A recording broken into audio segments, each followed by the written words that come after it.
السلام عليكم ورحمة الله وبركاته.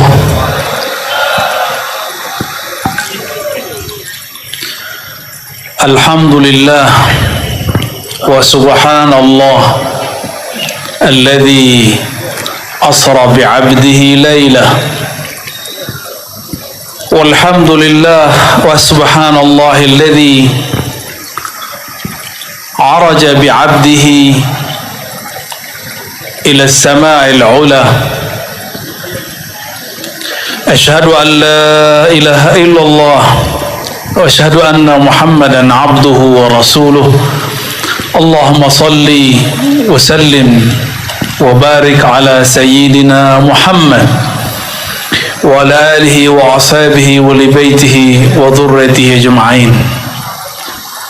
Amma ba'du, puji syukur senantiasa kita panjatkan kehadirat Allah Subhanahu wa taala. Laulahu, kalau bukan karena Allah Subhanahu wa taala menurunkan rahmat bagi kita, mungkin kita belum melafazkan la ilaha illallah sampai hari ini. Mungkin belum mengenal sosok rahmatan lil alamin Nabi Muhammad sallallahu alaihi wasallam. Maka kita katakan lakal hamdu ya Rabbana, puji syukur ya Allah atas iman yang Engkau anugerahi kepada kami. Dan semua syukur ini adalah buah karya baginda Nabi Muhammad sallallahu alaihi wasallam. Kita berkumpul malam ini adalah salah satu keberhasilan baginda Nabi Muhammad sallallahu alaihi wasallam. Yang saya hormati, saya cintai, Al-Alim, juga beliau ini selain Al-Alim juga sahibur riasah, bupati kita. Jarang-jarang ada orang bisa tetap menjaga nilai keulamaannya sedangkan dia sedang menjadi pemimpin suatu negeri. Semoga Allah membersamai langkah-langkah beliau, Bapak Bupati Dr. Andas Arwad Sadat MAG. Biasanya kalau ada orang sudah jadi pejabat, sudah nggak sempat ngajar di majelis. Tapi saya dapat kabar dan langsung pun bertanya ke beliau, masih menjaga majelis. Mata Allah fi hayati, amin ya rabbal alamin. Begitu juga mitra-mitra beliau, ketua DPRD, Dandim, Kapolres, semua yang berkarya mengabdi untuk negeri kita. Semoga Allah ilhami mereka al-amanah wal adalah, amanah dan keadilan, amin ya rabbal alamin. Wa khusul khusus syekhi, guru kami Kiai Haji Hasan Al-Basri. Tadi saya mengambil berkah sanad sahih Muslim dari beliau, karena beliau langsung mengambil kepada Asy-Syaikh Kiai Haji Syansyuri Badawi, murid langsung daripada Hadratus Syekh Hashim Ash'ari, ya. Begitu juga Guru Abdul Hakim, ya. Dan semua para kiai, pimpinan pesantren, dan siapapun yang berkhidmat, apalagi yang hadir di depan saya. Kedinginan enggak? Ya. Tadi ada anak-anak kecil menangis, ya, Masya Allah. Semoga si anak menjadi anak yang soleh-solehah, amin ya rabbal. Siapapun yang hadir, tiupan angin tanda keberkahan dari Allah SWT, amin rabbal alamin. Tiada angin mengenai wajah kita, tubuh kita, kecuali telah diatur oleh Allah Subhanahu wa taala. Suatu kali ada seorang sahabat mengatakan angin sial.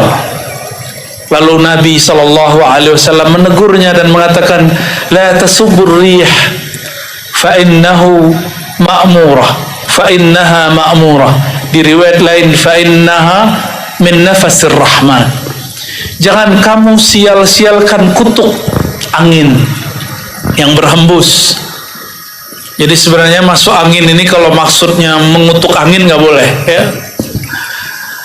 Kenapa? Karena angin itu min nafasir rahman ma'murah.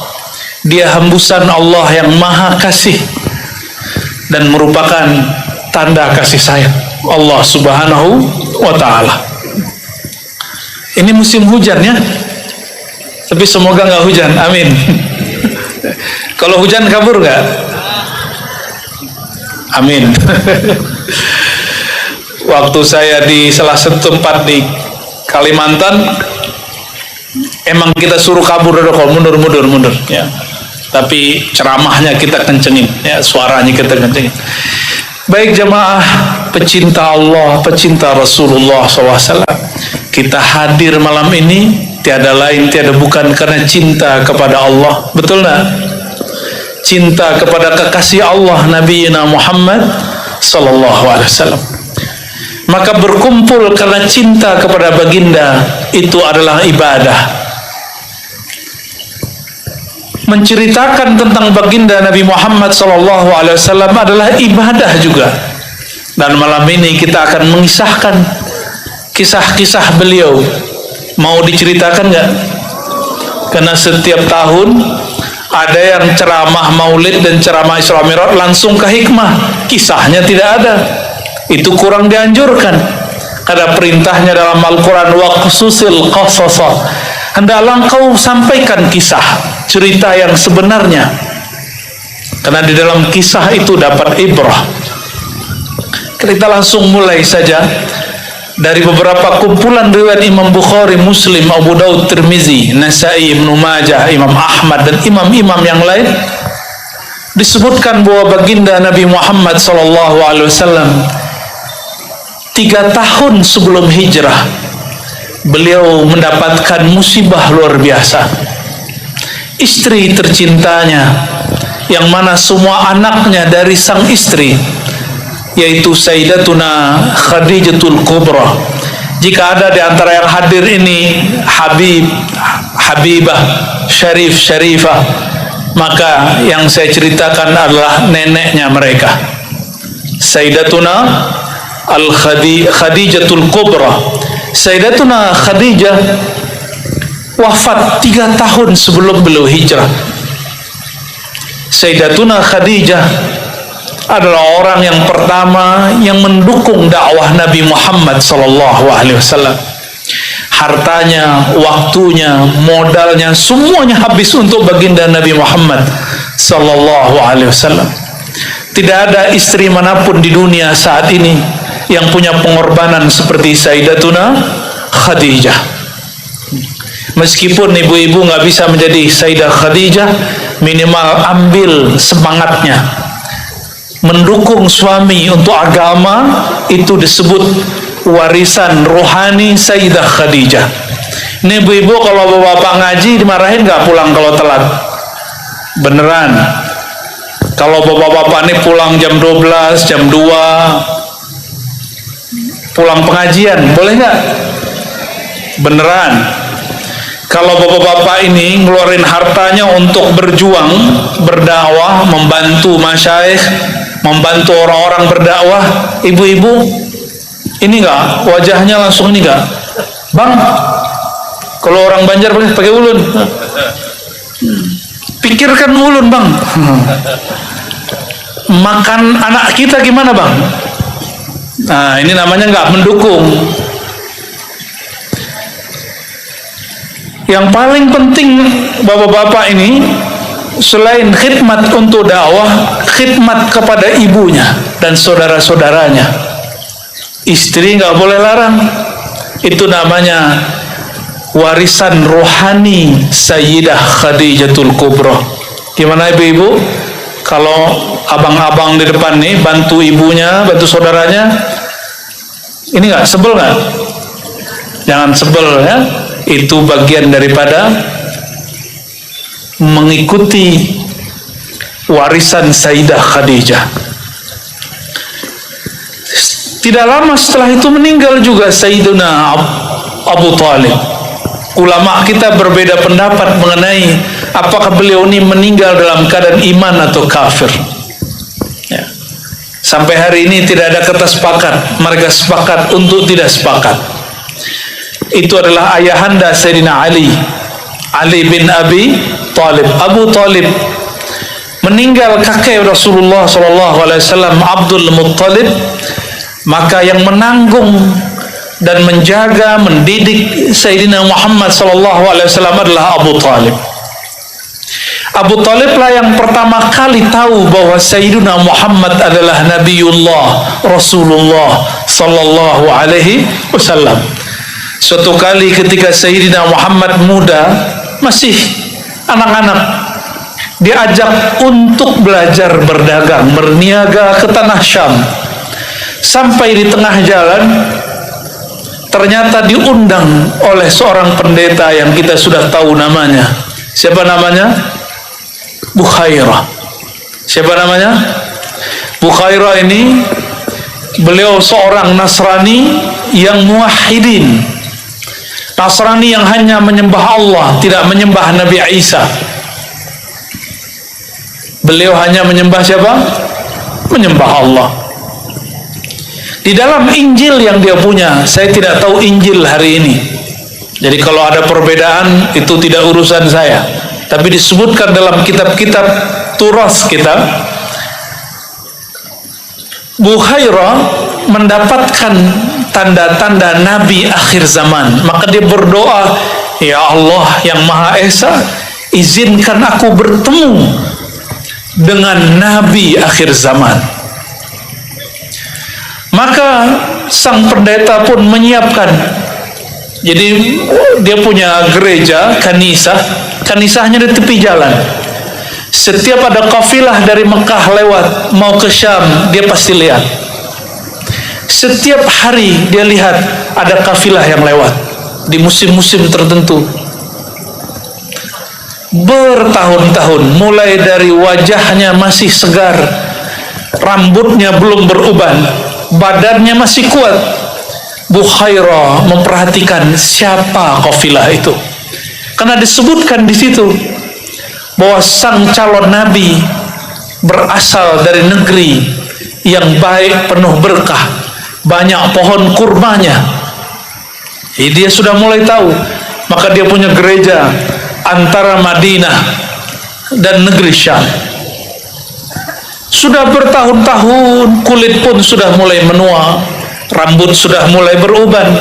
Di saat itulah beliau terkejut. Di ujung sana ada satu kafilah. Kafilahnya tidak terlalu ramai, tapi di atasnya selalu ada awan mengikuti.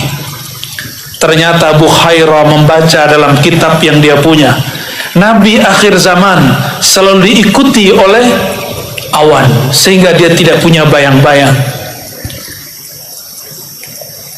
Apa kata Bukhairah kepada semua murid-muridnya? Wahai murid-muridku, siapkan makanan terbaik, sambutlah sang Nabi. Tapi dia belum lihat, masih jauh. Kalau kita tinggal di padang pasir, kita akan bisa lihat orang dari jauh, dari ufuk selatan. Bergerak tambah dekat. Tiba-tiba tidak biasanya Bukhairah menyambut kafilah dari Arab. Diajaklah makan semuanya. Sebentar-sebentar dia keluar, dia lihat adakah awan di atas gereja. Ternyata tidak ada. Maka dia masuk lagi, dia tanya kepada Abu Thalib, pemimpin kafilah, wahai Abu Thalib, adakah orang yang belum engkau ajak makan bersama kami? Abu Thalib mengatakan enggak ada. Kata Bukhairah, tidak mungkin, pasti ada. Lalu Abu Thalib garuk-garuk kepala dan mengatakan, oh iya, itu ponakan saya, anak bawang. Disebut anak bawang, masih anak-anak, belum balik. Namanya Muhammad, itu anak saya. Maka kata Bukhairah, wahai Abu Thalib, tunjukkan aku siapakah anakmu itu. Maka datanglah beliau bersama Abu Thalib ke tempat Sayyidina Muhammad yang masih muda Sallallahu Alaihi Wasallam. Apa yang terjadi? Bukhairah melihat di atasnya masih ada awan. Lalu Buhairah mengatakan, yang aku tahu orang yang selalu diikuti awan, ayah ibunya sudah tiada, kakeknya juga sudah tiada. Maka beliau bertanya, ya Abu Talib, hadza laisa min waladik, ini bukan anakmu kan? Apa kata Abu Talib? Iya, sebenarnya dia anak dari adikku, yaitu Abdullah. Tufiya wa huwa fi batni ummi. Abu Talib mengatakan, Abdullah saudaraku, adikku sudah meninggal, sedangkan sang Muhammad muda, sang Muhammad kecil masih di dalam perut ibunya, Sayyidah Aminah. Kira-kira gimana, Bu? Lagi hamil, bapaknya meninggal, sedih kan?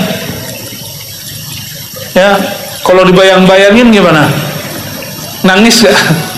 Nangis kita kalau bayangin kisah Sayyidina Muhammad Sallallahu Alaihi Wasallam. Nggak ada orang di dunia ini yang paling sedih kisahnya melebihi kisah baginda Nabi Muhammad Sallallahu Alaihi Wasallam. Akhirnya terjadilah dialog yang panjang antara Buhairah dengan Sayyidina Muhammad, tapi dirahasiakan. Yang dizahirkan dalam riwayat yang saya dapat, yang kita dapat hari ini, yang tertulis dalam kitab As-Sirah Nabawiyah hari ini, hanyalah kalimat ujungnya. Apa itu?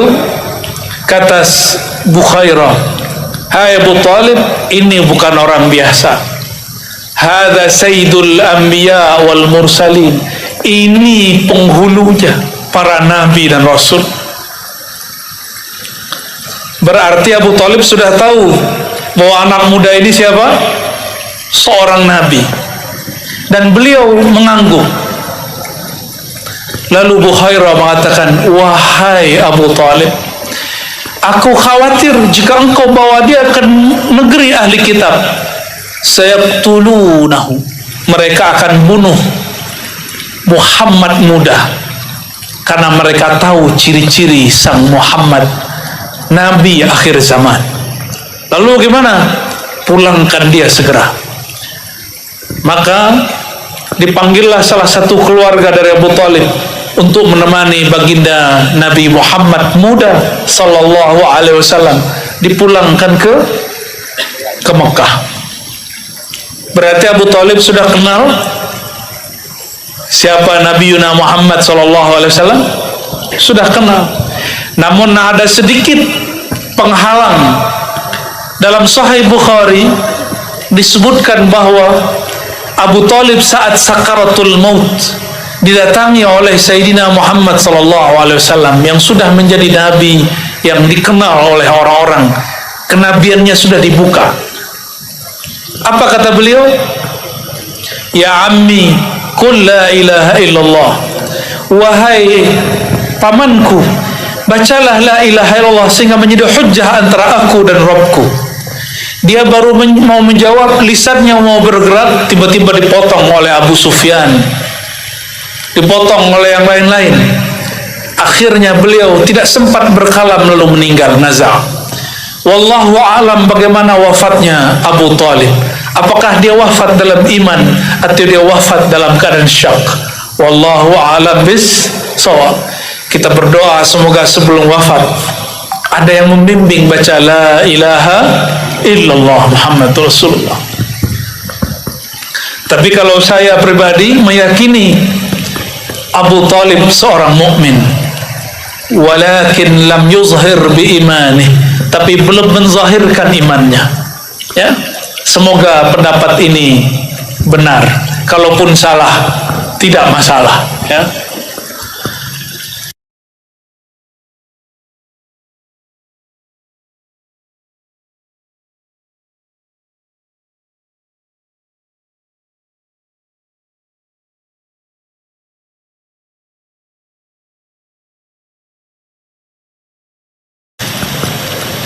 Lalu Sayyidina Muhammad Sallallahu Alaihi Wasallam yang sudah 10 tahun berjuang di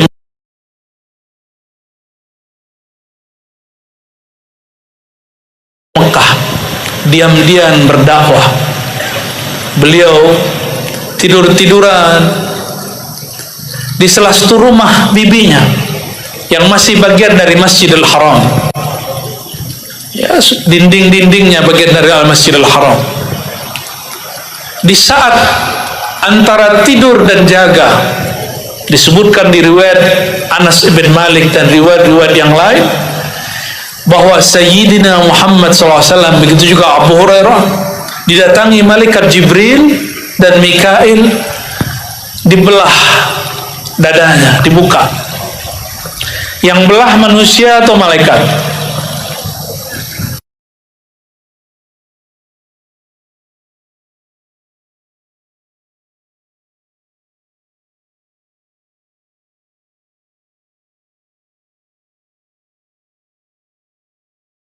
Nabi Muhammad sallallahu alaihi wasallam. Diambillah jantungnya, dibersihkan. Waktu kecil Nabi Muhammad SAW juga dibersihkan kolbunya. Waktu kecil ada 2 bintik hitam dibersihkan. Sedangkan ketika beliau malam yang barusan saya ceritakan, tidak diceritakan ada bintik hitam. Dibersihkan saja. Jika ada kaca dibersihkan, dia mengkilap. Kalau dia sudah bersih, dibersihkan lagi, dia tambah mengkilap. Akhirnya dituangkan ke dalam kolbunya ma'ul hikmah, ma'ul iman, air anugerah, yaitu air iman. Itulah yang membuat kuat baginda Nabi Muhammad SAW. Jantung itu kalau kuat, tubuh kita kuat. Idza salahat salahal jasadu kullu. Apabila kolbu, jantung itu kuat, semuanya kuat. Akhirnya dibawalah yang bernama Buraq. Pernah dengar nama Buraq? Bukan nama pesawat. Buraq itu bahasa Arab dari kata barq. Yakadul barqu. Apa arti barq? Kilat. Kilat itu lebih cepat daripada bunyi petir, bunyi apa kalau orang sini nyebutnya? Hah? Bunyi kalau ada petir terus suaranya itu namanya apa? Geledek. Gluduk. Ah, gitulah ya. Itu suara dia bergerak 1 detik, 2 detik, 3 detik baru sampai di telinga. Tapi cahayanya lebih dahulu. Maka Buraq itu kecepatannya melebihi cahaya petir itu. Di mana matanya jatuh, disitulah kakinya mendarat. Di saat baginda Nabi Muhammad SAW naik, itu Buraq bisa diajak ngobrol. Itu kendaraan semua nabi-nabi, 124.000 nabi, sebagian besar mereka pernah mengendarai Buraq ini. Maka dia biasa aja, biasa seperti mempunyai penumpang orang biasa. Akhirnya ditegur oleh Sayyidina Jibril, hei Buraq, ma rakibaka afdal min hadzal khalq.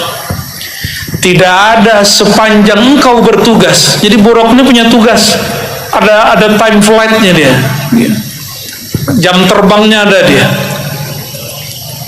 Yang boleh mengendarainya cuma nabi dan rasul. Enggak nabi, enggak rasul, enggak boleh naik. Itu kendaraan pesawat alam semesta paling canggih, belum ada lawannya sampai hari ini. Hatta Amerika, Israel belum bisa lawan. Ya. Adakah mereka punya kendaraan sejauh mata memandang sampai di situ? Kan belum ada. Baru ada di film kartun ya. Akhirnya sang Buraq yang tadinya lengah, dia kemudian gemeteran. Itulah pertama kali Buraq berkeringat. Buraq bisa berkeringat. Berarti Buraq ini makhluk hidup. Wallahu alam seperti apa hakikatnya. Lebih besar daripada keledai, lebih rendah daripada bighal ataupun khail, kuda. Wallahu alam, gak usah kita bayang-bayangkan. Tapi itulah pertama kali dia menggigil. Ternyata yang sedang mengendarainya adalah seorang penghulu alam semesta. Ini terjadi seperti baginda Nabi Muhammad SAW naik ke Gunung Uhud. Gunung Uhud bergetar. Kalau tadi saya naik mobil Pak Bupati nggak ada bergetar, Yang bergetar pas cuma hidup itu bukan karena saya duduk, karena dia lagi di starter ya. Kenapa bukan Nabi Muhammad sallallahu alaihi wasallam? Mau naik mobil Pak Bupati nggak? Wah, kalau itu antum bergetar karena grogi ya. Terbanglah si buruk. Pertama dia sampai, dia turun di suatu tempat yang dimana dikuburkan Sayyidina Musa alaihissalam.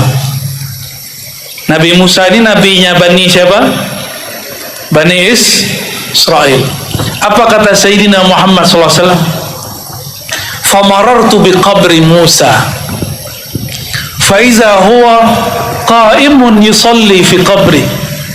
Nih perhatiin, orang wali-wali Allah, nabi-nabi Allah bukan tidur di alam kubur, mereka beraktivitas di alam kubur. Hadis Sahih Bukhari, hadis Sahih Muslim, dan hadis-hadis lain menyebutkan dengan lafaz yang berbeda. Saya pakai salah satu lafaznya. Fa'idha, tiba-tiba aku lihat Nabiullah Musa qaimun yusalli, beliau berdiri sedang sholat fi qabri, di dalam kuburnya. Jadi kalau kita ziarah ke para aulia Allah, dia bukan lagi tidur, enggak. Alhamdulillah tadi sebelum sampai di sini saya ziarah dulu di pesantren Al-Baqiyatus Shalihat, di walidnya dua kiai kita ini, Syekh Ali bin Abdul Wahab ya. Nah, kalau orang yang ruhaninya sudah sadar, dia akan sadar lagi ziarah ketemu siapa. Cuma kalau ruhaninya belum sadar, diberikan itu bisa kaget. Ya. Bismillahirrahmanirrahim.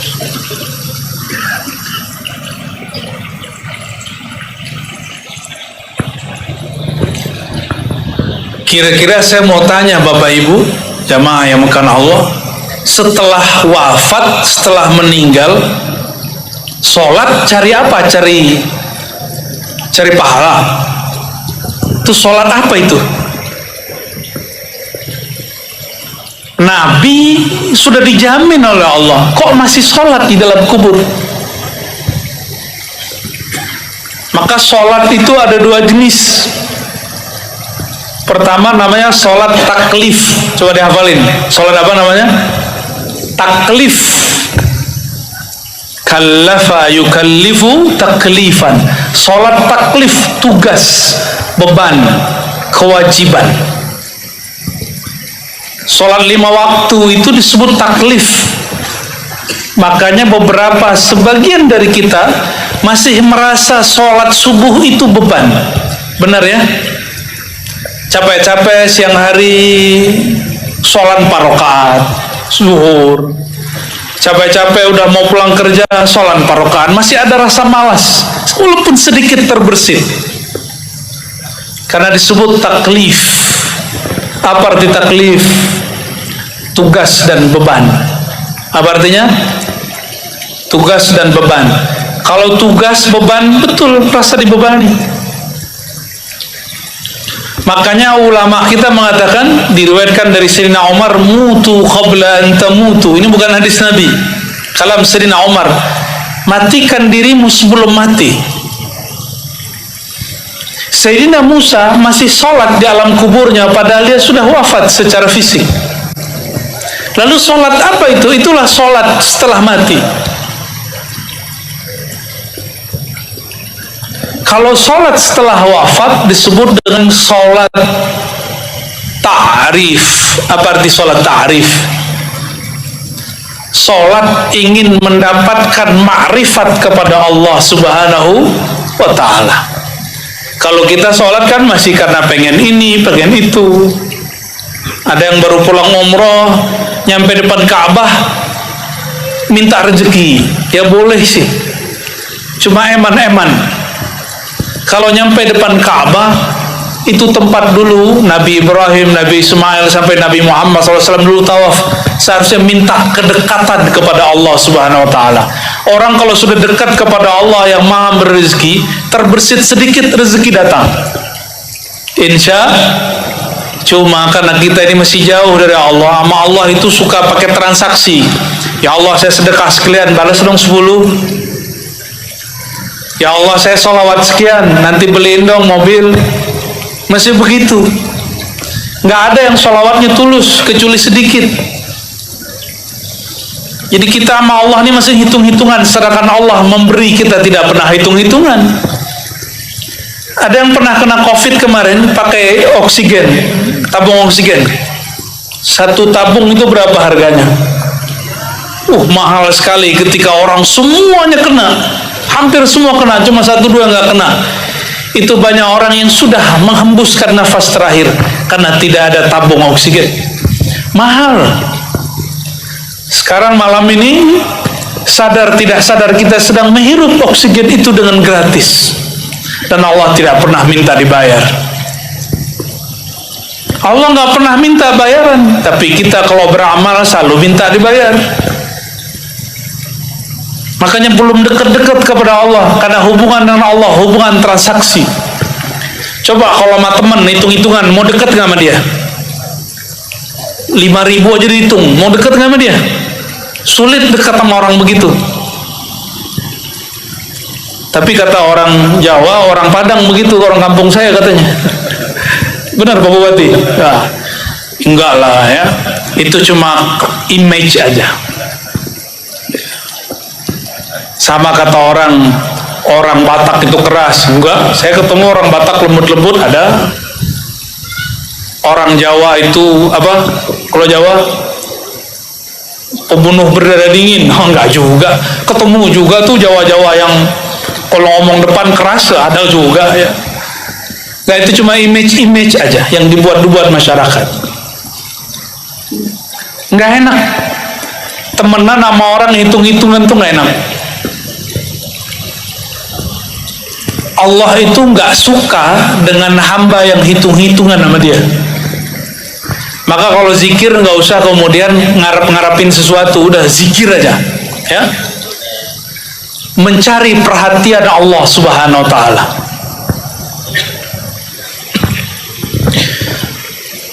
Jadi sholat apa? Sholat Nabi Musa tadi? Taklif atau ta'rif? Taklif merasa beban cari pahala transaksional. Ta'rif mencari kedekatan ma'rifat kepada Allah Subhanahu wa Ta'ala. Saya tadi dapat kabar dari Pak Bupati, kalau guru-guru di pesantren gajinya mulai dari 200.000, paling tinggi 800.000.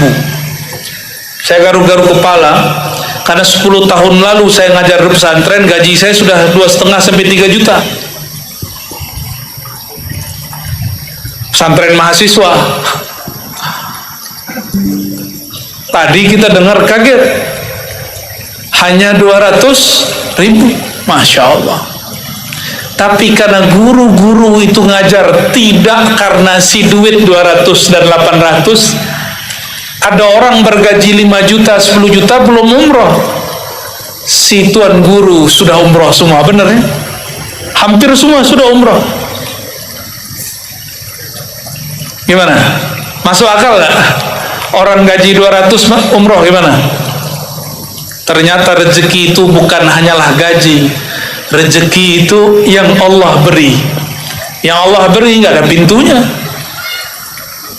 Yang ngasih-ngasih pintu kan kita, ya.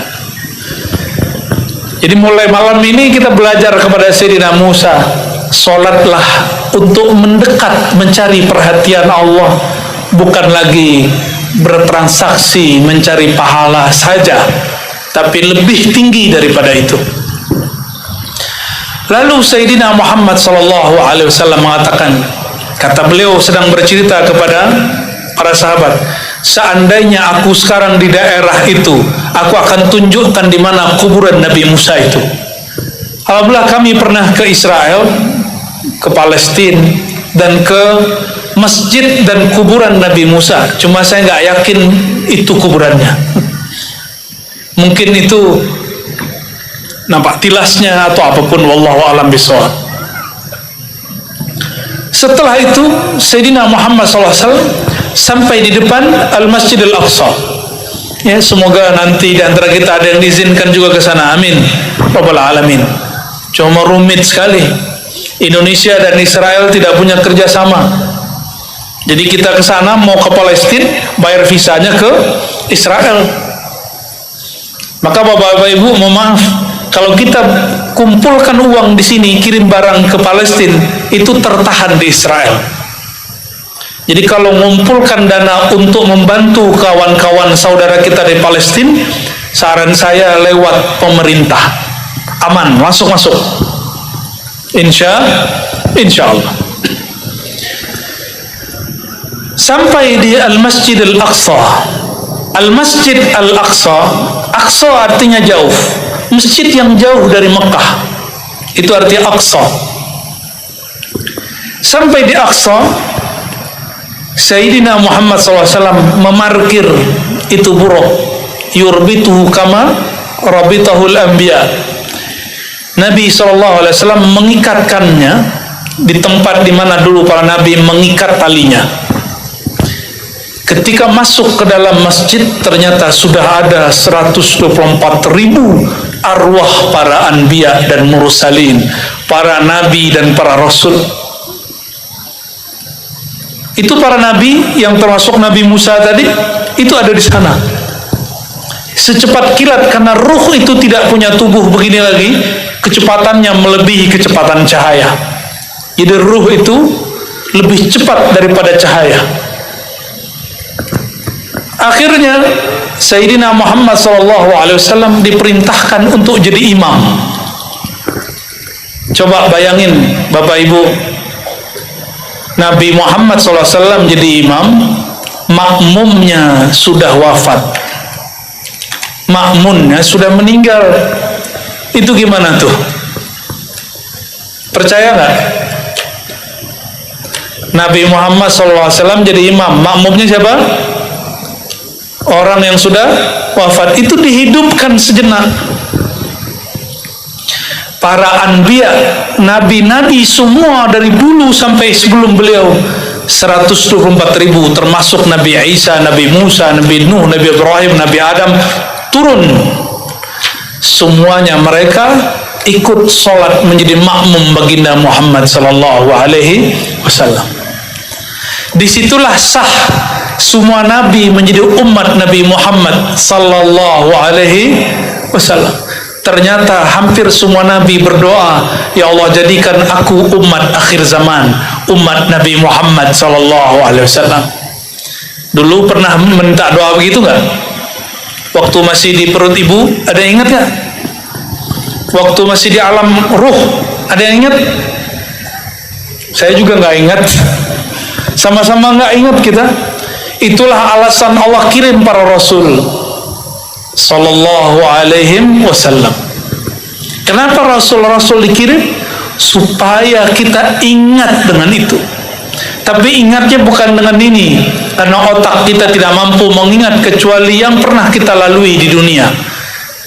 Yang punya memori dengan alam ruh kita ini, maka ruhani dan qalbulah yang mampu mengingat. Insya Allah. Jadi Bapak Ibu yang berkata Allah, tujuannya para rasul itu mengingatkan kembali itu. Oleh karenanya ilmu yang paling tinggi di alam semesta ini, ilmu tentang ruh yang mengenal Allah Subhanahu wa ta'ala. Makanya ilmu ini hanya dibagi sedikit, tidak diobral. Wa ma'utitum minal ilmi illa qalila. Kamu tidak diberi kecuali sedikit, namun karena Allah yang berkalam sedikit, sedikitnya Allah itu banyak. Pengusaha di Jambi kalau bilang uangnya sedikit, berapa duit? Ini kan lagi rame nih di TV, ada bakal calon presiden. Dulu ada MOU dengan kawannya 50M. Itu 50M itu sedikit atau banyak Bapak Ibu? Banyak apa dikit? Udah pernah megang belum? Itu banyak Pak. Kalau bangun pesantren di sini dapat berapa Kiai? Udah dapat berapa? satu gedung itu berapa tuh? 1 M. 50 gedung pesantren 50 M, Masya Allah. Banyak apa dikit? Ya, kita buat apartemen ke atas gitu ya. Tapi bagi orang kaya 50 itu batuk dong keluar. Ya. Orang-orang kaya Indonesia benar-benar kaya.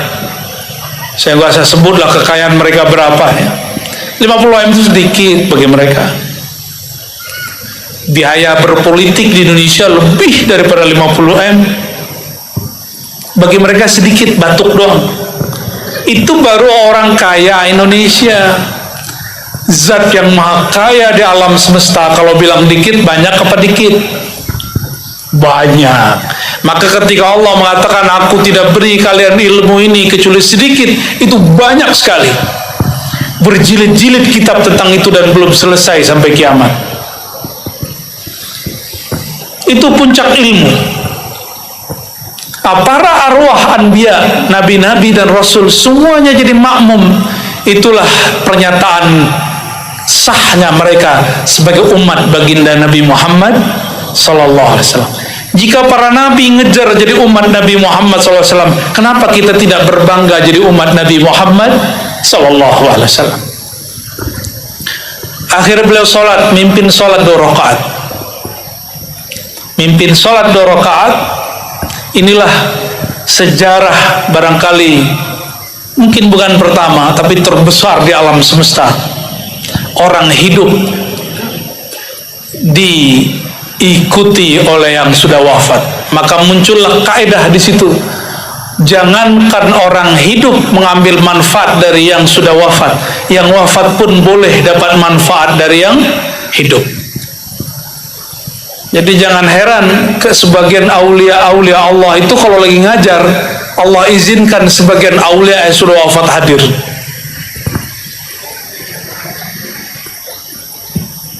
Pendek cerita, karena kalau bahas-bahas tentang begini agak mengerikan nanti ya, takut jadi horor. Lalu beliau naiklah ke langit. Ternyata dari bumi ke langit ini disebut dengan bainas samawati wal ard. Apa sebutannya? Bainas samawati wal ard, negeri antara. Disebut dengan alam bainiyah. Itu jauh sekali tuh sampai ke atas. Jauhnya bukan main.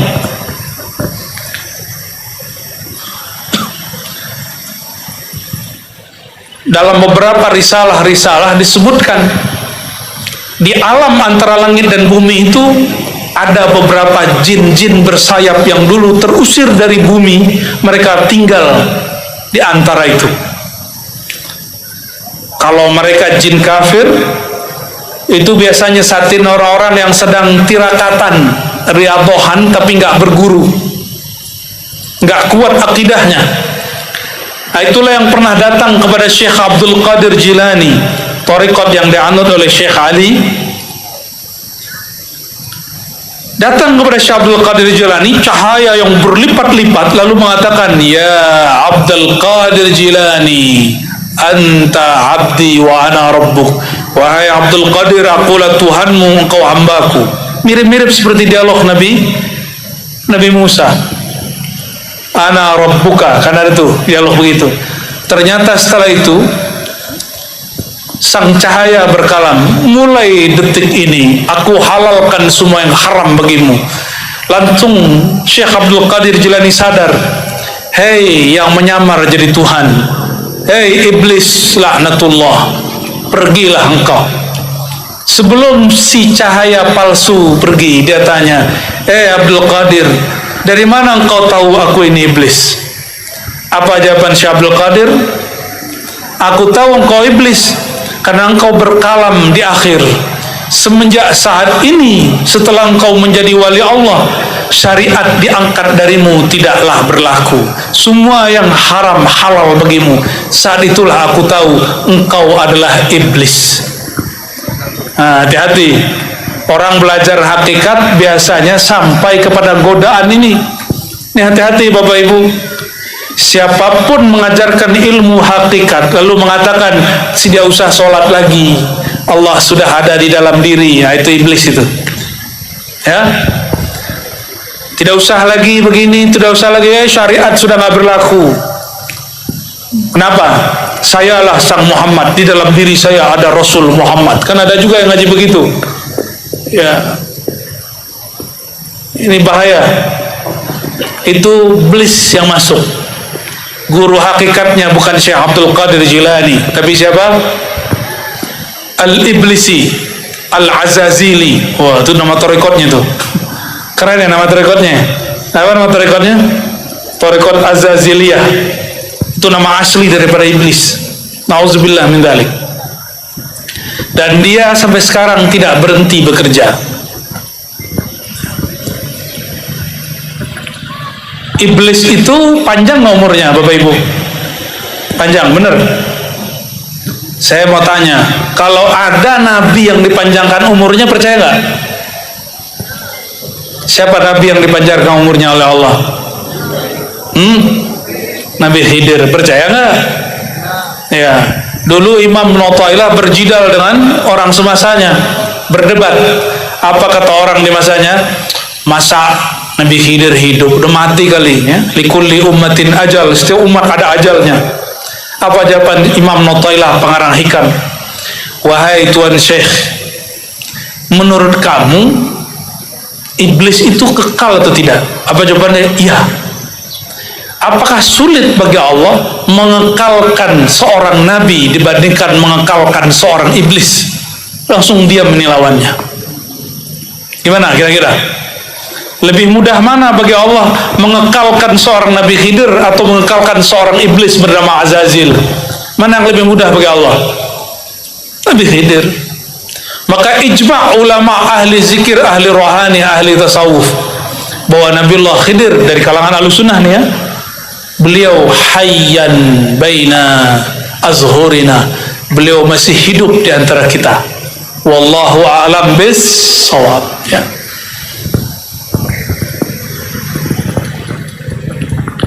Lalu naiklah beliau sampai di langit pertama. Itu langit, coba udah lihat langit belum? Udah lihat?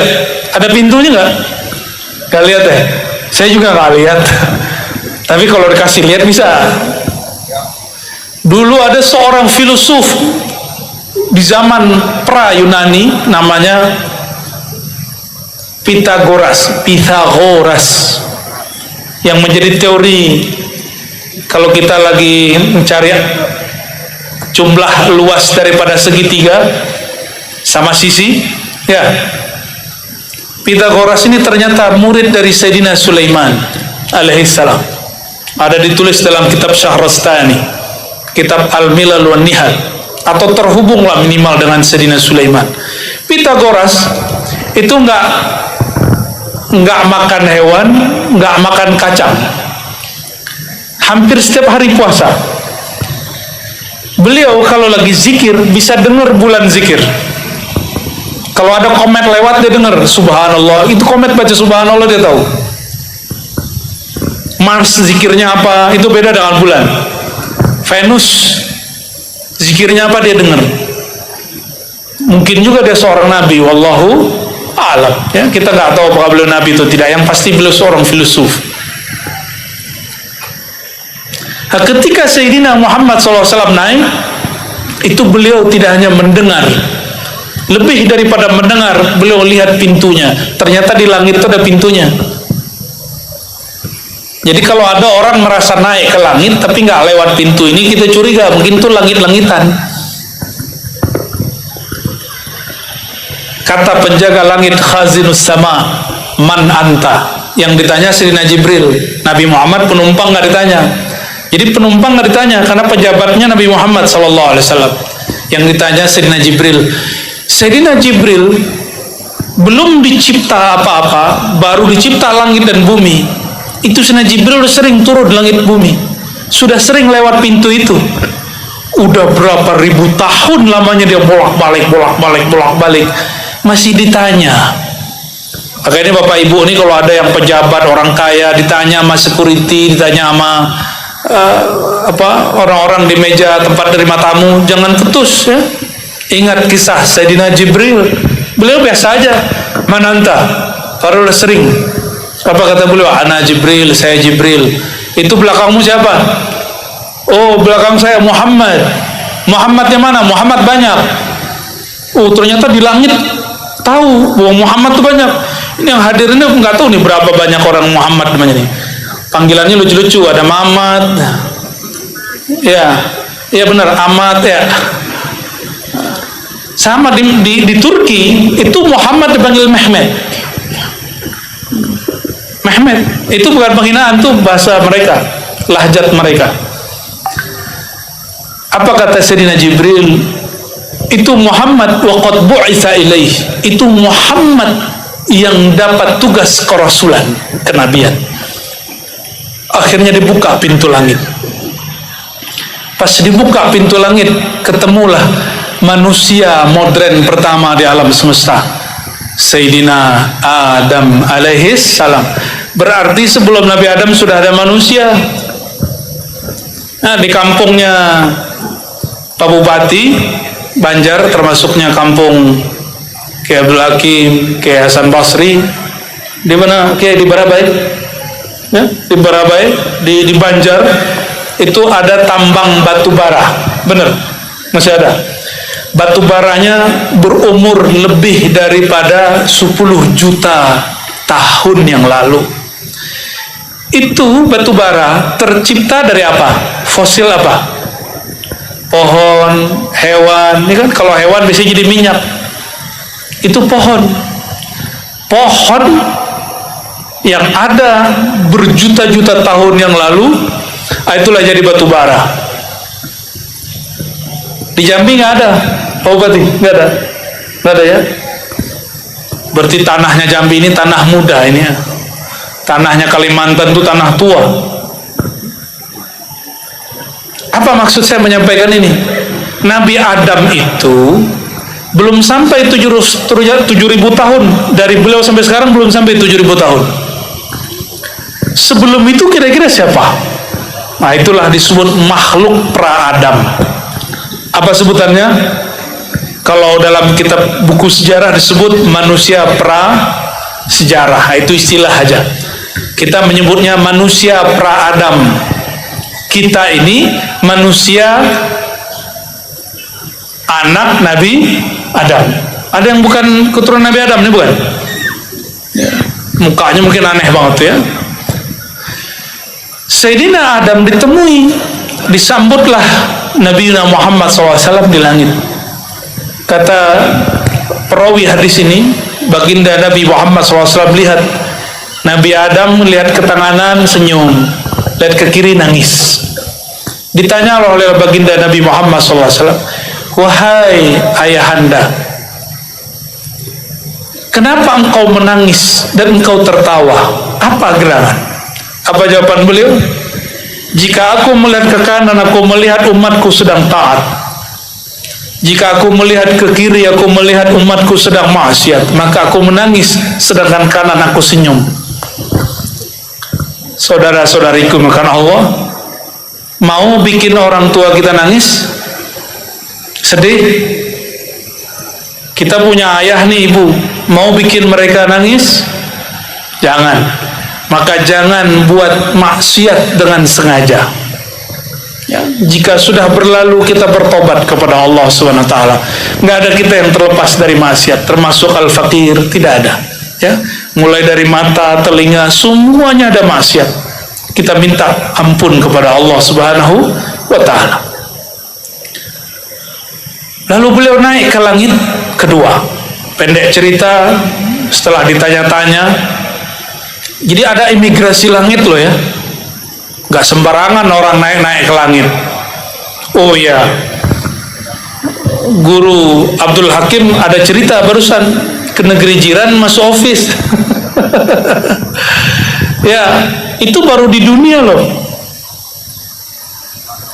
baru di dunia. Alhamdulillah masuk. Di sana juga sama. Maka dari bumi sampai ke langit sana, sekarang banyak rohani yang sedang antri ingin naik ke langit ke-1. Karena kalau dia naik berarti dia kekasih Allah. Kalau dia nggak naik berarti dia kekasih syaitan. Nanti halu namanya. Halu. Naik ke langit kedua bertemu Sayyidina Isa dan Sayyidina Yahya. Itu Sayyidina Isa tubuhnya masih tubuh bumi, tapi tubuh spesial. Umurnya 32 tahun setengah, tapi wajahnya waktu meninggal, coba hitung sekarang berapa masehinya? 2023. Itulah umur Sayyidina Isa, 2023 tahun. Umur siapa? Berarti ada dua nabi, satu di bumi siapa tadi? Sayyidina Khidir, lebih tua dari Nabi Isa. Di langit ada nabi yang belum meninggal, namanya Sayyidina Isa. Dan dalam satu riwayat disebutkan, ada lagi riwayatnya tidak sampai derajat sahih, tapi dibenarkan sebagian ulama, Nabi Ilyas.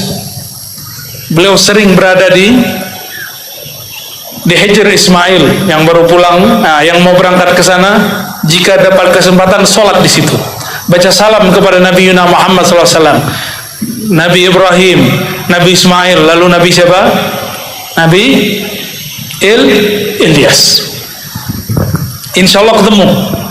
Cuma kadang-kadang kita nggak sadar kalau kita ketemu, baru sadarnya kalau sudah selesai. Seringnya begitu. Naik lagi ke langit ketiga, ketemu Nabi paling ganteng sealam semesta. Siapa, Bu? Nabi paling gagah sealam semesta siapa? Yang kenceng, Bu?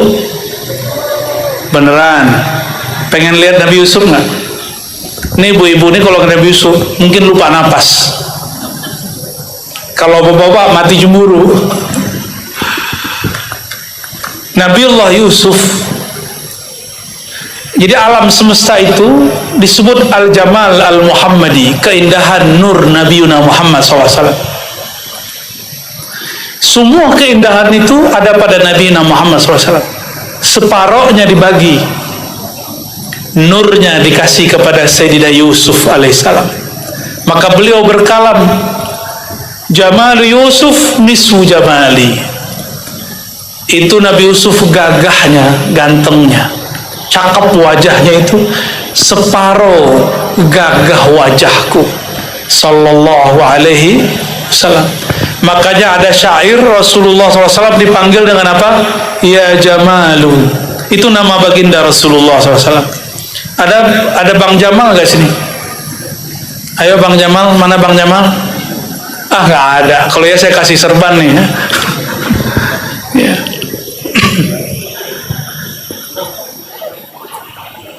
Apa kata beliau? Jamalu Yusuf. Coba ikuti. Jamalu Yusuf nisfu jamali. Tunjuknya ke wajah saya ya.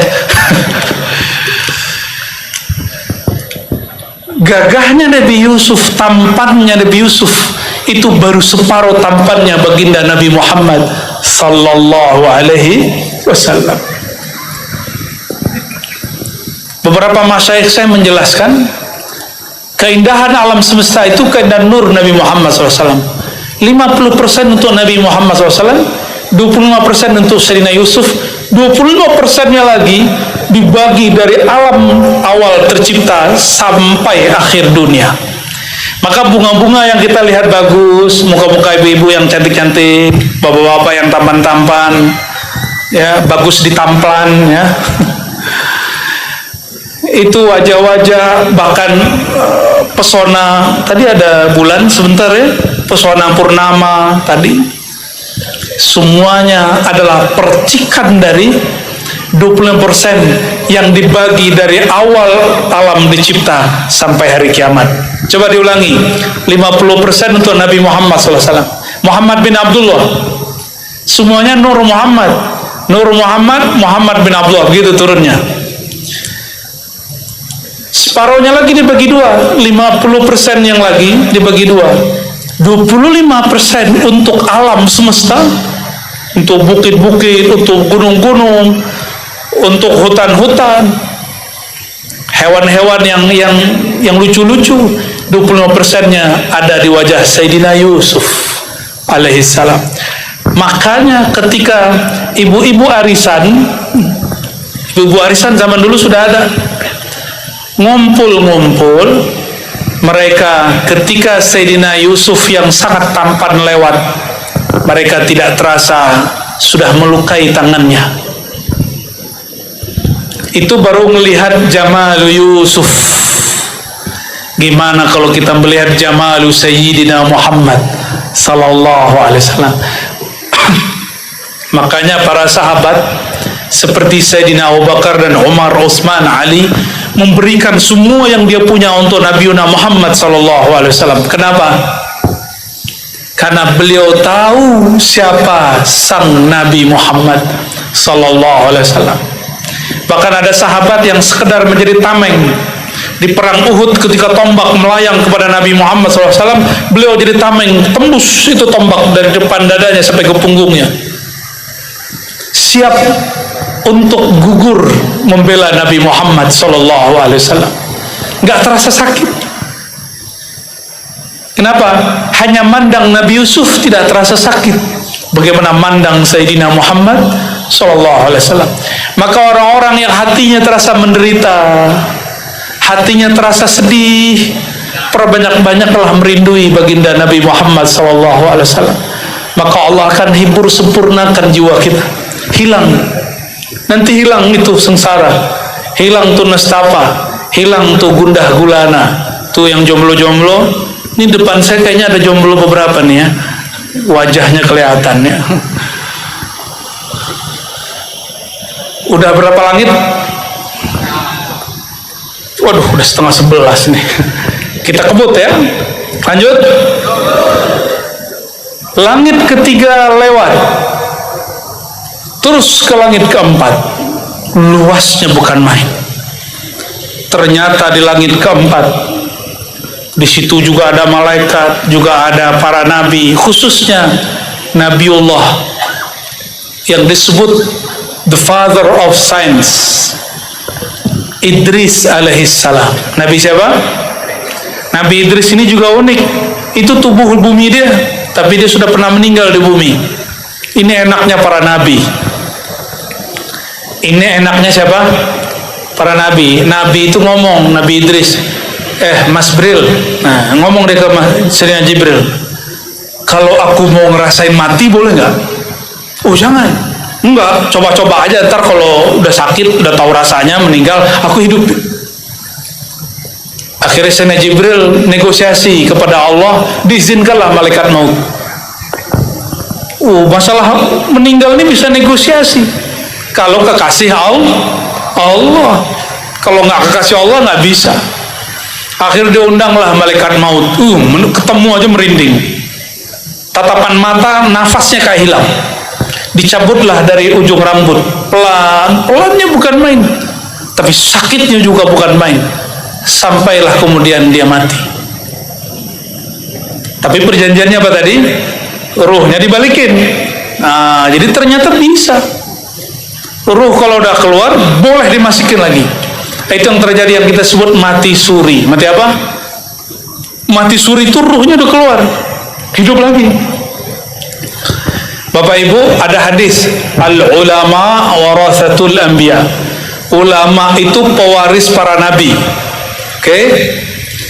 Maka jika ada hari ini ulama pewaris Nabi Idris, dia perilakunya akan sama. Minta mati hidup lagi. Serius. Ya? Maka di beberapa wilayah yang kita temui, ada kekasih Allah sudah mati berkali-kali, hidup lagi. Ini bukan khurafat. Saksi-saksinya bukan orang-orang, hanya orang-orang ahli zikir, juga ahli hadis.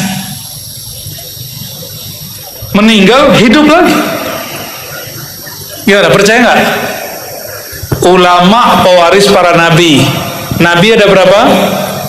124.000. Jika ada nabi request meninggal terus hidup lagi, maka nanti akan ada wali Allah, dia request meninggal hidup lagi, disebut dia pewaris Nabi Idris alaihis salam.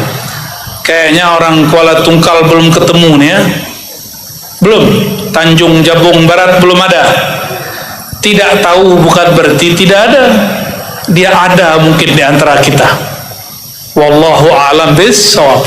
Udah berapa langit?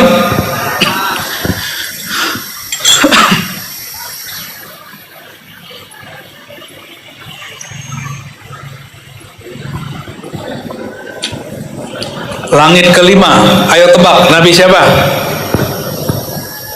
Langit kelima ada yang tahu? Belum kesana ya? Di langit kelima, beliau bertemu dengan saudaranya Sayyidina Musa.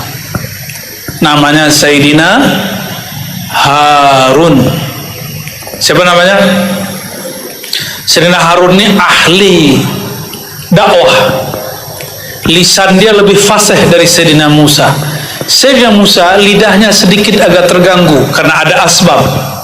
Tapi yang dapat kalam wahyu Sayyidina Musa. Jadi Sayyidina Musa ini punya wazir. Wazir ini pembantunya. Itulah Sayyidina Harun. Apa yang dimaksud Sayyidina Musa disampaikan Sayyidina Harun. Jadi ada orang jadi nabi karena keberkahan saudaranya. Begitu juga ada orang jadi nabi, jadi wali nanti di akhir zaman, bukan jadi nabi, nabi sudah nggak ada lagi, karena berkah doa daripada saudaranya, orang tuanya, guru muridnya. Ya, kan didoakan Nabi Musa. Naik terus, itu Nabi Harun jenggotnya, oh nggak ada kiai yang punya jenggot panjang di sini ya, jenggotnya panjang, sampai ke dadanya lebih. Jadi kalau ada ngeliat orang jenggot panjang jangan ejek, karena dia mengikuti sunnah Nabi siapa? Nabi. Oh itu lumayan tuh Pak ya, jenggotnya sampai di sini ya. Panjangin lagi Pak, sampai ke dada Pak ya. Biar ada pewaris jenggot Nabi Harun. Kalau mau Pak nggak apa-apa. Ya. Nabi Harun itu ketika gagal berdakwah, Nabi Isa baru pulang, yang ditarik apa? Jenggotnya yang ditarik. Tenang Pak, saya nggak tarik jenggotnya Pak. Allahumma sholli ala sayyidina Muhammad. Ya beruntung yang punya jenggot mengamalkan sunnah, yang belum punya tidak boleh bilang yang kami punya jenggotnya bebek ya. Apa kambing? Oh, hati-hati, itu menghina Rasul itu ya. Oh, bagaimana dengan ada kitab Ibnul Jauzi yang menukil bahwa orang yang berjenggot itu goblok? Ada nggak begitu? Itu kalau jenggotnya amburadul, kalau jenggotnya rapi nggak masuk. Ya, dulu memang ada semacam momok, orang berjenggot panjang nggak teratur itu tanda kurang cerdas. Tapi itu sudah dibantah dengan adanya baginda Rasulullah SAW. Ya. Baginda Rasulullah SAW punya murid Abdullah bin Umar. Beliau, kalau beliau beda dengan Nabi Harun. Setiap kali melewati satu genggam itu dipotong. Ya. Tapi yang mau potong lebih, itu urusan sendiri. Tergantung imam yang diikuti ya. Imam saya berjenggot soalnya, maka saya berjenggot. Allahumma sholli ala sayyidina Muhammad. Ya. Nabi Harun, langit berapa lagi? Langit 6. Langit ke-6 saudara Nabi Harun. Siapa namanya? Nabi Musa itu artinya anak air. Itu arti Musa. Anak yang dihanyutkan ke air. Namanya sama dengan Dajjal di akhir zaman, namanya sama. Musa, cuma binnya yang beda. Musa bin Imran, yaitu Musa bin siapa gitu ya, bin Yusha namanya. Bedanya apa? Nabi Musa bin Imran dihanyutkan ibunya supaya selamat, sedangkan Musa Dajjal yang disebut Samiri, negerinya negeri Samara, banjir, lalu Allah hanya izinkan Sayyidina Jibril selamatkan satu bayi yang sedang hanyut, namanya Musa yang kemudian jadi Dajjal. Sama-sama berguru kepada Nabi, kepada seorang malaikat namanya Jibril. Makanya Dajjal itu sakti Bapak Ibu. Dajjal itu sakti, bisa terbang, bisa menciptakan apa, bisa menciptakan seakan-akan yang mati hidup lagi, tapi itu palsu semua. Ini begini nih, gak hujan, dia bisa panggil hujan. Dia punya tentara jin-jin kafir, dia panggil, ayo jin kafir, bawa, tiup, suruh tiup, itu semua awan nanti ngumpul. Agak ngeri di akhir zaman itu nanti ya. Semoga kita yang tidak kuat Allah ambil lebih dahulu ya. Yang kuat berjuang Allah panjangkan umurnya. Amin ya rabbal alamin.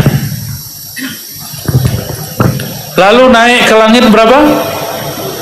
7. Wah, di langit ke-7 luar biasa. Ternyata di sana ada Ka'bah yang mirip dengan Ka'bah di bumi. Tapi tidak hitam.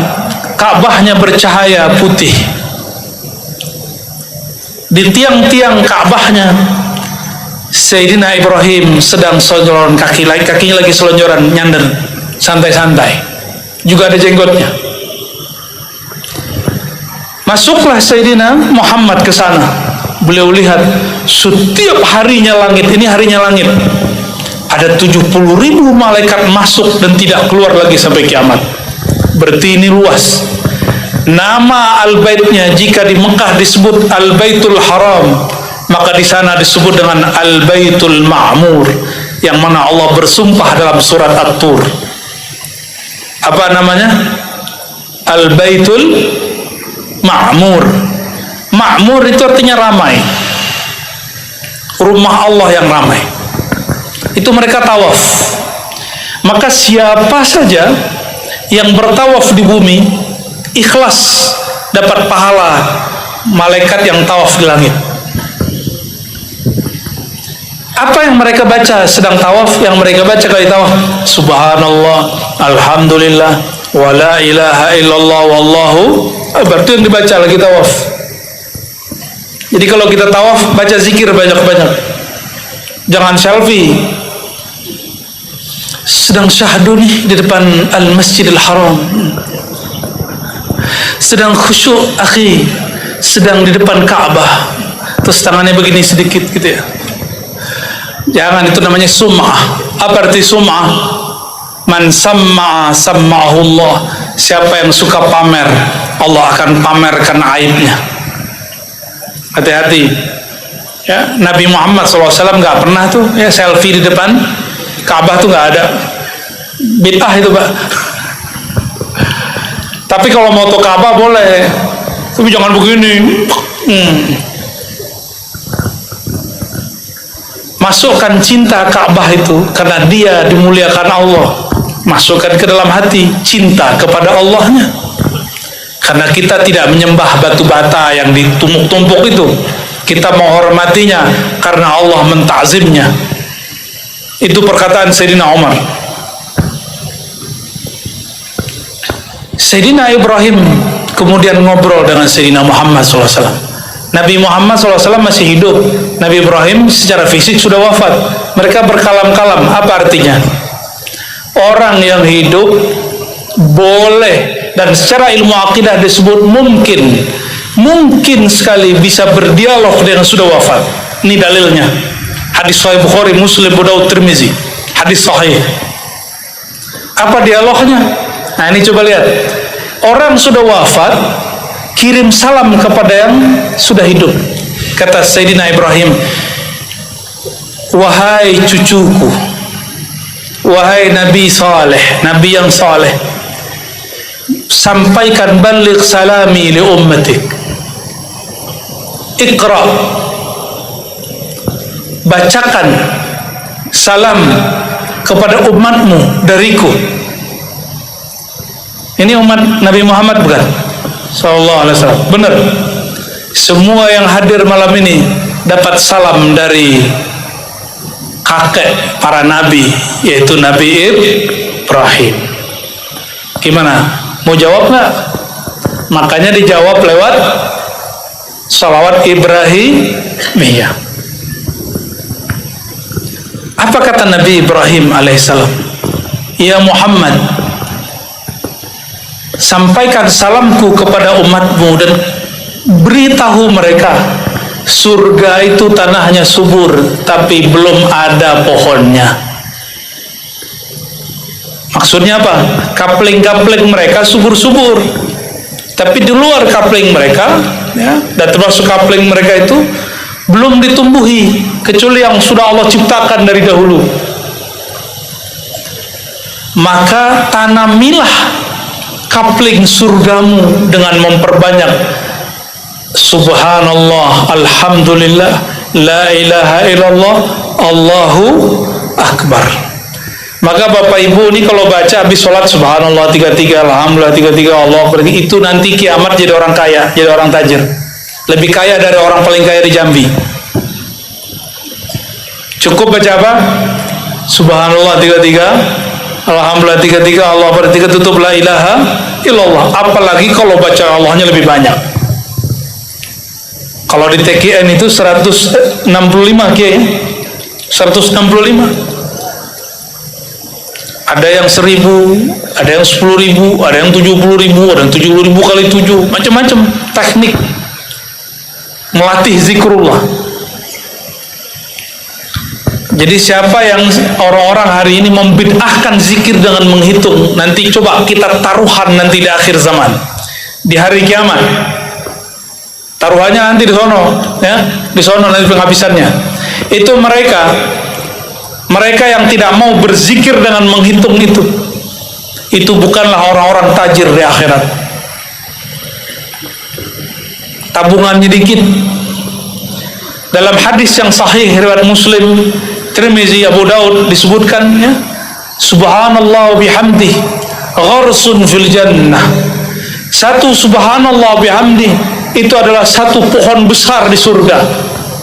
Itu pohon di surga, kalau yang besar satu, kalau kita jalan di bawah pohon 100 tahun baru sampai di ujungnya. Satu subhanallah. Mau punya nggak? Hah?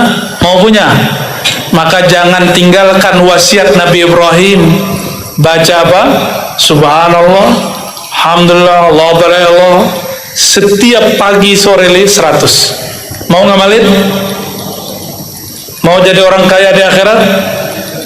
Ya, orang paling kaya di dunia, yang banyak tabungannya, yang besar rumahnya, yang banyak kendaraannya. Orang yang paling kaya di akhirat, orang yang nabung nama Allah dari sekarang. Mari kita tabung nama Allah itu, ya. Kalau punya tabungan, bisa bantu orang nggak? Kenapa para mursyid bisa memberi syafaat muridnya, memberikan madad namanya? Karena tabungan zikrullahnya banyak. Ada orang yang membantu dengan tabungan, ada yang membantu dengan koneksi. Koneksi itu namanya ma'rifatullah. Kalau kita kenal, maka koneksinya banyak. Nabi Muhammad SAW bantu umatnya tidak hanya dengan tabungan sholat dan zikirnya, tapi juga dengan koneksinya kepada Allah Subhanahu wa ta'ala, yang mana tidak ada nabi yang dapat izin untuk berkoneksi kepada Allah kecuali Nabi Muhammad sallallahu alaihi wasallam. Apa kata beliau? Hatta Ibrahim, hatta Nabi Ibrahim itu gak boleh kasih syafaat sampai aku izinkan beliau memberi syafaat. Bayangkan, Nabi Ibrahim gak boleh bantu umatnya sampai Nabi Muhammad berikan ijazah. Kira-kira begitu. Ijazah itu artinya izin, membolehkan. Hebat nggak Nabi kita tuh? Luar biasa hebat, ya. Makanya zuriat beliau kita ta'zimi, walaupun bukan orang alim. Syukur-syukur kalau dia orang alim, maka ta'zim kita darajatan, 2 derajat kita ta'zim kepada beliau. Sudahlah zuriat Nabi, beliau ini juga orang alim, pewaris nasab dan ilmu sanad. Pendek cerita, nah ini puncaknya. Sebenarnya ceritanya masih panjang. Sayyidina Muhammad sallallahu alaihi wasallam diajak naik, sampailah di situ pohon bernama sidrah. Pohon sidrah ini nggak ada mirip pohonnya di sini, ya. Itu daunnya lebar-lebar seperti telinga gajah, ka'adhanil ibil, ka'adhanil fil, ya, bukan ibil, seperti telinga gajah. Telinga gajah besar apa kecil? Sudah kebayang ada pohon punya daun lebar, itu dedaunan tertulis di situ takdir kita semua. Maka Sidratul Muntaha, lembaran-lembarannya itu dijaga oleh Allah Subhanahu wa taala, dan disitulah lembaran takdir kita ada. Nah, lembaran kita ya per daun itu per orang. Maka setiap orang ada yang lahir, lembarannya turun. Jika dia meninggal, berarti lembarannya sudah jatuh ke bumi. Gitu ibarat kiasnya. Wallahu a'lam bishawab. Itu pohon, kata beliau, tidak pernah aku melihat pohon serindang seindah sidrah, yang mana ujung alam semesta ada di sana. Maka disebut Sidratul Muntaha. Muntaha bahasa Arab artinya fihi yantahi al malaikah wal alam. Alam dan malaikat berhenti di situ. Ternyata di atas itu ada alam lain lagi. Disebut kursi, raf-raf dan arash, sampai ke atas. Sayyidina Jibril hanya boleh sampai di sana. Sayyidina Muhammad lanjut ke atas. Pertanyaan terakhir, kalau pertanyaan berikutnya sudah banyak yang tahu. Kalau beliau bawa oleh-oleh 50, sholat kemudian jadi 5, semua orang udah tahu. Tapi pertanyaan saya, Sayyidina Jibril nggak boleh naik. Kalau naik kebakar. Sayyidina Muhammad SAW boleh naik. Man ayyuhuma afdal, mana yang lebih mulia, Sayyidina Muhammad SAW atau Sayyidina Jibril alaihissalam? Mana yang mulia? Mana yang lebih tinggi? Nabi Muhammad atau Jibril? Hah? Mana yang lebih kuat? Sayyidina Muhammad SAW atau Sayyidina Jibril? Sayyidina Muhammad SAW. Ya, makanya berdasarkan hadis Bukhari, Muslim dan imam-imam yang lain ini, ulama kita punya kaidah, annan nabi ay nabiyina Muhammad SAW afdal min sairil anbiya wal mursalin wa sairil malaikah. Nabiuna Muhammad SAW lebih mulia dari semua makhluk, semua nabi rasul, bahkan semua malaikat. Bahkan malaikat pemikul aras pun masih di bawah beliau. Kita beruntung, ya. Itulah sang Nabi, Nabi Muhammad alladzi urija ila samawatil ula. Nanti boleh request sebelum penutup, Hayyul Hadi, hafal? Itu kisah beliau naik, ya. Mau dengerin sebentar Bapak Ibu? Sudah siap belum? Baru saya turun, ntar nggak didengerin lagi. Khair, boleh dimulai? Bismillah, ya Allah.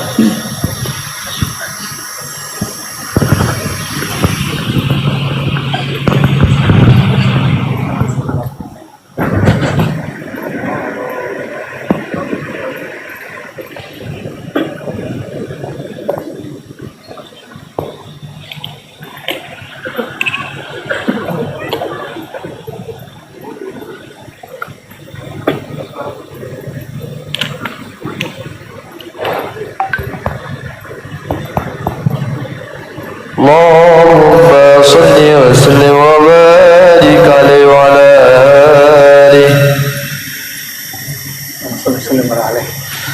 Hayyul Hadi bi ajmal dhikra, sallu ma'ana ya muhdar.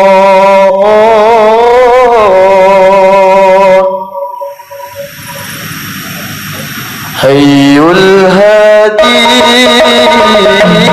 bi ajmal dhikra, sallu ala ma'ana ya muhdar wa ibadi rahal wadi nabiyuna Hayyul Hadi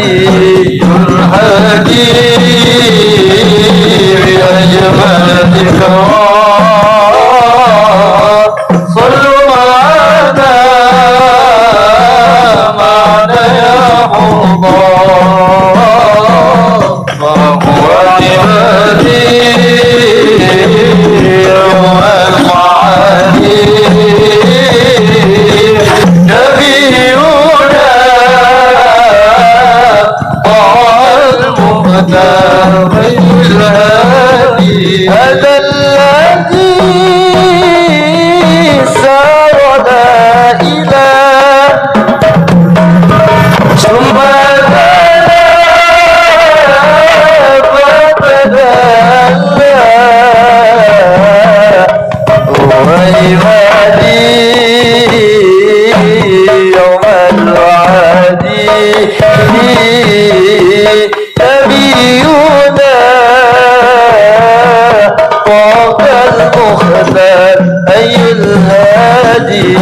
الهادي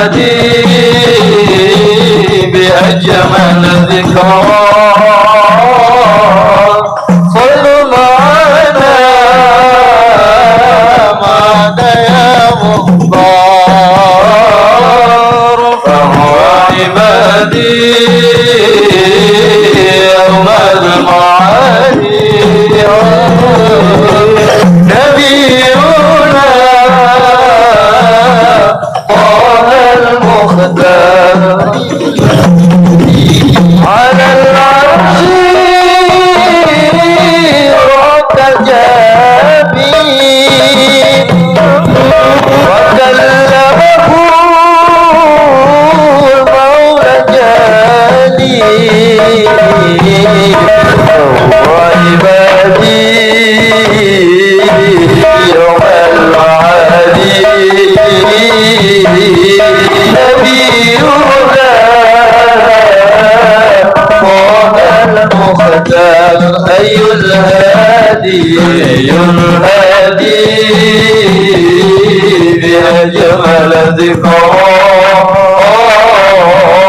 صلوا على بعد يا مضار وعبادي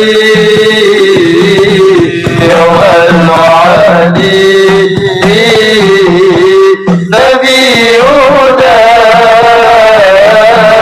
طه المختار أي الهادي. Masya Allah. Ngerti nggak Bu isinya? Bahwa apa yang dibaca itu paham nggak?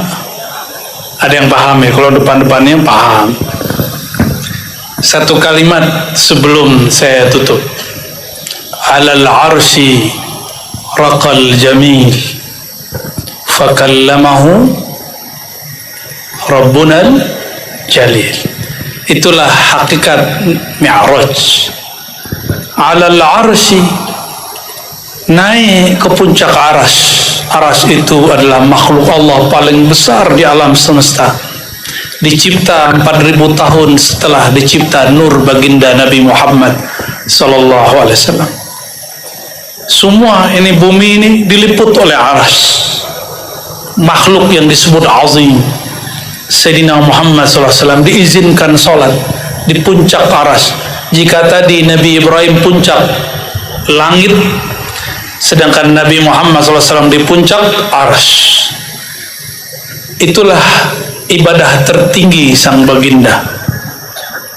Fakallabahu Rabbunal Jalil, sang jamil, ya, faraqal jamil, maka sang jamil yang maha tampan, yang sangat tampan, Sayyidina Muhammad SAW naik raqa taraqi, naik sampai ke aras yang puncak. Fakallamahu, lalu diajak berbicara. Itulah ibadah tertinggi Sayyidina Muhammad SAW, beribadah dan langsung berbicara dengan sang pemilik aras, Nabi Muhammad SAW.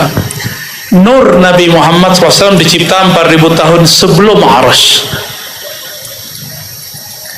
Nur Muhammad bin Abdullah itu dia juga, bedanya nur lebih itu asalnya alam, sedangkan Nabi Muhammad SAW adalah porosnya alam. Sekarang saya tanya, lebih mulia Nabi Muhammad atau aras?